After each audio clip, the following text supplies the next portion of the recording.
Hello there, this is Yogi, and today we continue talking about some specific hard conversations that I've come across in my life, in my experience, my practice.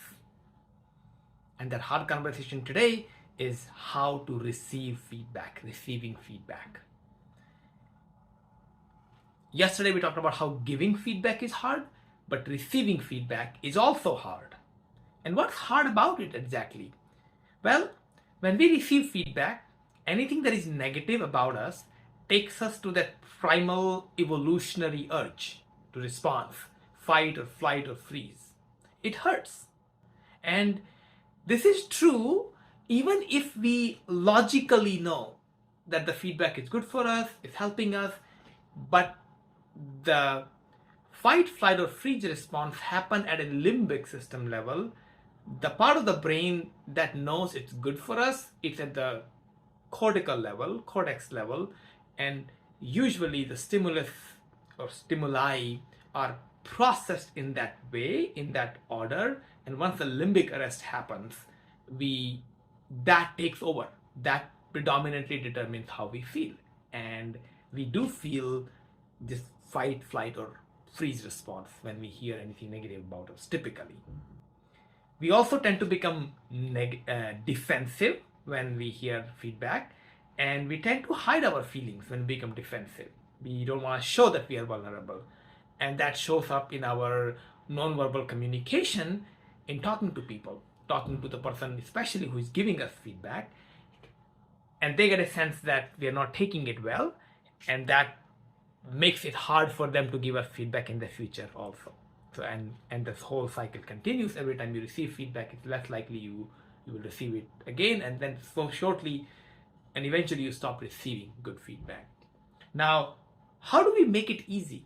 Actually, there are a few ways that you can make it easier. There's no way to make it easy. I think that primal urge is always going to be there. The first one is, instead of fixing the feeling of how we feel when we receive feedback, sitting with the feeling, being mindful of how we feel when we receive a specific feedback, instead of trying to fix it, or instead of trying to avoid it, instead of trying to justify it, just we feel it. And that can happen through a formal mindfulness practice. It can happen through informal mindfulness practice. I'm happy to talk more about it if you are interested. But mindfulness practice is a super useful practice to observe our emotions. Second is to take some time, to take some private time to sift through the feedback that we've received and actually go through that with a person, or privately in your journal, write about it, about what's really going on, and what feedback is valid for you, what feedback is not valid for you.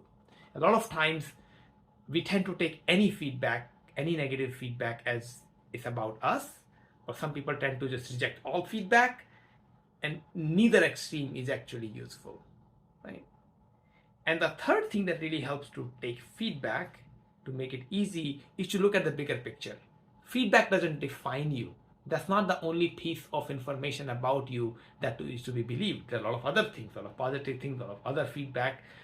You have relationships, you have work, you have a lot of other things in life other than just that feedback. So looking at the bigger picture and looking at the holistic picture can also be very helpful.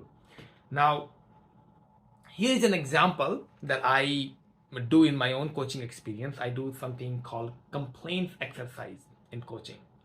A complaints exercise is, I invite people in my coaching to complain about me, specifically about me. I'm not getting this, I'm not getting that, I'm expecting this, I was thinking this will happen or that will happen. Any frustration they have, they're welcome to bring it on. And when I don't hear any complaints, because we have a good relationship in coaching and we don't hear complaints. But when I don't hear anything, I take it to mean I am doing something that I'm not receiving those complaints, because complaints are always there.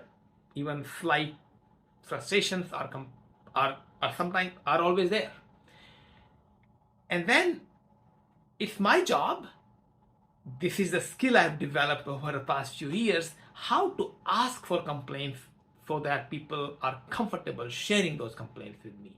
Now, uh, one thing that helps is to telling them how much valuable it is for me, telling them how valuable those complaints or feedback is for them.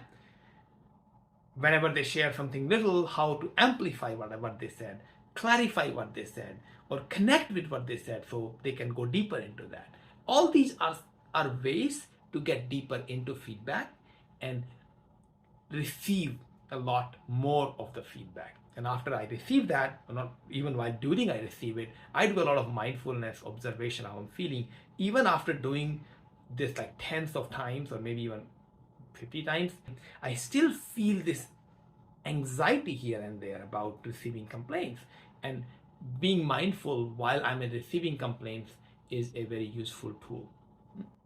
I eventually hear a lot of complaints, and that's very powerful because we are able to get to really subtle complaints, small complaints, because we are creating an environment where complaints are okay. And this is one of the, I've heard from many people I worked with, that this is one of the most powerful exercise they've done because they've never really complained to anybody in this powerful way before, where complaints are welcome. They are actually received powerfully, and we process through them. We process through them in a way, after complaints, we process through them in a way that is useful for them, useful for me. Okay. So this is one exercise I've done in my own coaching to how to receive feedback well. And all the practices I talked about today, I actually go through those while doing complaints exercise. It's a long process. It takes weeks to be able to do, but this is very well worth it. I improve as a coach a lot more by doing that exercise than anything else, pretty much. Now, in summary, what we have talked about today is to developing a mindfulness practice to observe your body response, your emotions, and how you feel when you receive feedback. That mindfulness practice will really help us receive the feedback. Once we have that, as a beginning of that, then ask for feedback. Genuinely seek feedback. The more we ask, the more we receive. And if you are not receiving it, then looking at how we are asking, that is making other people not give us feedback. It's also, we create that lack of feedback also. And the third thing is to learn to sift through that feedback. Not all feedback is valid for you. It's not even about you many times. So being able to sift through that. And not just always saying it's not about me, but actually really looking into what the feedback is, what the other person is saying, how they're showing up, and then say if valid for you or not. I hope that's helpful. I have really loved sharing this feedback exercise with many people I work with. I receive a lot of feedback, and I work through through those complaints to improve my own coaching practice. I'm confident if you receive feedback in a powerful way, in a useful way, you'll be able to improve in anything you are doing. All the best receiving feedback and sifting through it and improving. Bye-bye for now.